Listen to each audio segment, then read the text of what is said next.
Hi, I'm Dave Sweet. Last time we got together, we talked about some terminology that you would need to understand when we're building an eco-friendly home.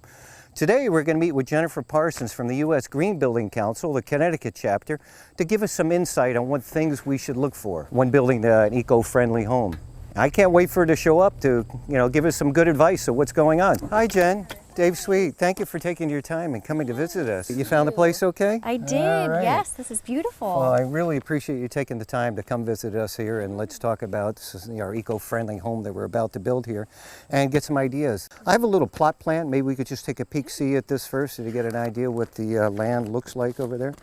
So we'll just put it out over here. So did you make it in okay? We're parked over on this side. We're coming in from Crest, and it actually has frontage on another road that you drove in past. This is Otter Cove Drive over here. So when we looked at the lot, a couple different things, I just thought for placement and drive up, and the sun is in the back to get best use of solar. I thought maybe we'll have the access this way. We're coming up on the front of the house.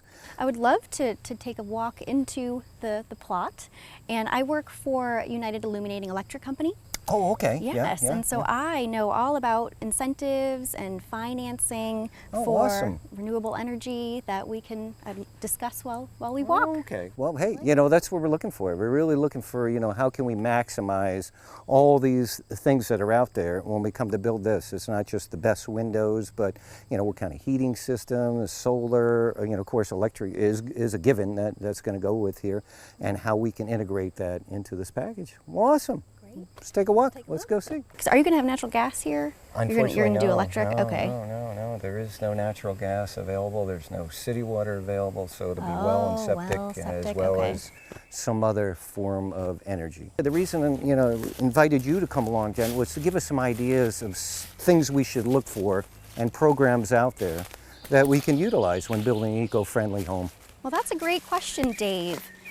Anytime you or any other home builders are going to build a brand new house, it's the perfect opportunity to build it as efficient as possible, since your family or any future family is going to be living there for years to come. The most important part of any new home construction project is having a reputable and insured project team consisting of your heating and cooling contractor, your insulation contractor, a HERS rater to make sure the energy efficiency is in line for the home, and window contractor, and the general GC for the project.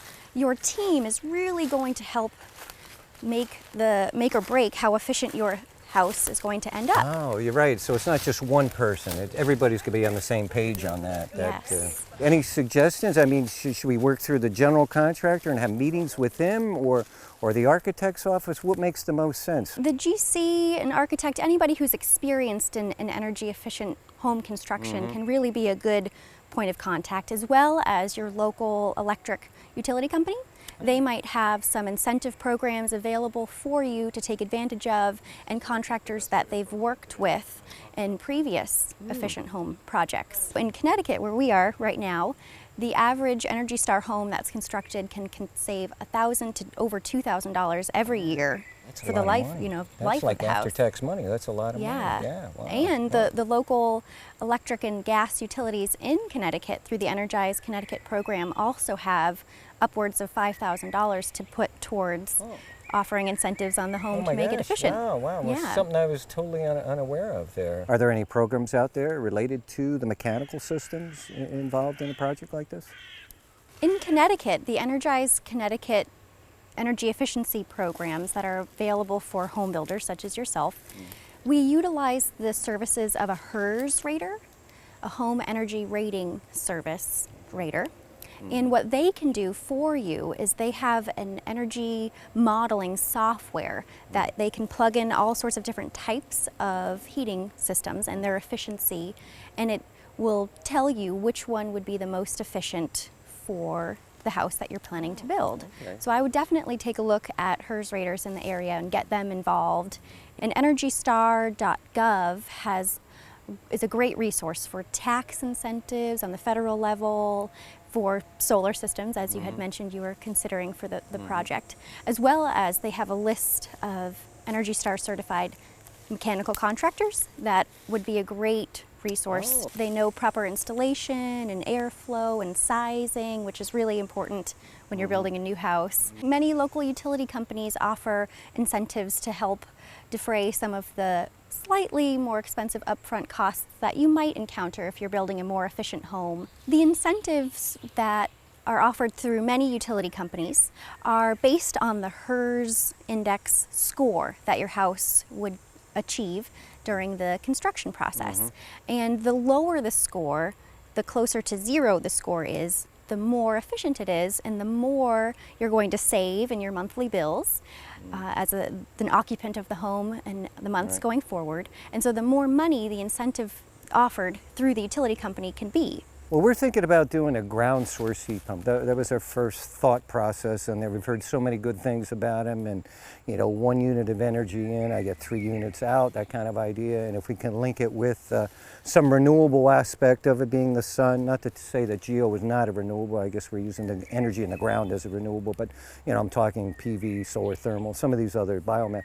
That'd be neat to kind of link those two together. So we're looking at all aspects, air source, ground source, some other ways to create energy instead of just using the typical fossil fuel, you know.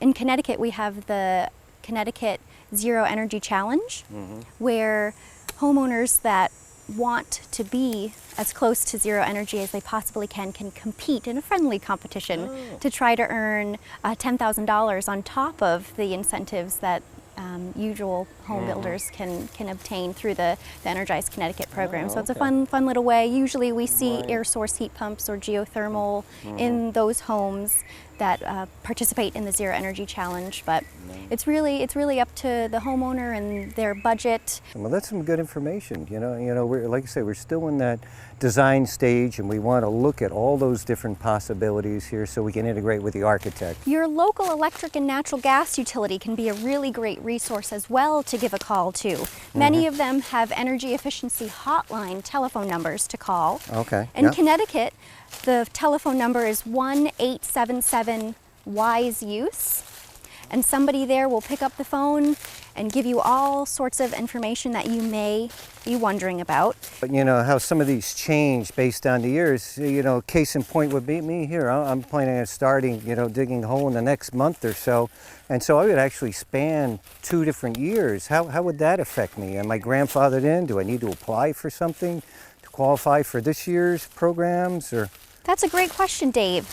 You're going to want to, once you have your project team in order and the architect and the mechanicals and the HERS rater picked out, that's when you're going to want to apply for the incentives through your utility company. So if you're able to do that this year, it would fall under 2015 calendar year.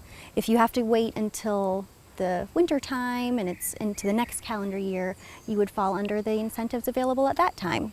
Well, thanks again, Jen. I really appreciate you coming out here. It's awesome. You gave us some great insight and all that information. So I look forward to you know, dealing with you more in the future. Would it be okay if I reached out to you if I had some more questions related to the program and what goes on? Definitely. I'm here as a resource for you anytime you might need it, and I have a couple other pieces of information I wanted to give you before I head out. What do we have here?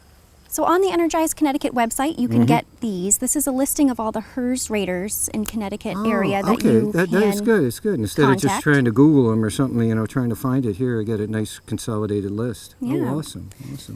And then a listing, this is the application and the current incentive structure for new homes being built in Connecticut. So, oh, good. You know, two good parts of information that I needed. So again, thanks, Jen. Thank you. Enjoy. It was a pleasure. Safe travels. Thank you very much. See you soon. Well, that was great. It was really neat that we were able to get Jen out here and give us some good information on there. Yeah, I was totally unaware of some of those other things that we get, whereas the Energy Star website will be a resource to go to there, and some money back on that. So awesome. Follow us through on our next episode. We're going to go meet with the architect. I'm real excited. We gave him some ideas. We had met with him before to kind of tell him some of the parameters we wanted to work through, and now we're going to kind of get that first blush look at the prints. So please join us. Thanks again.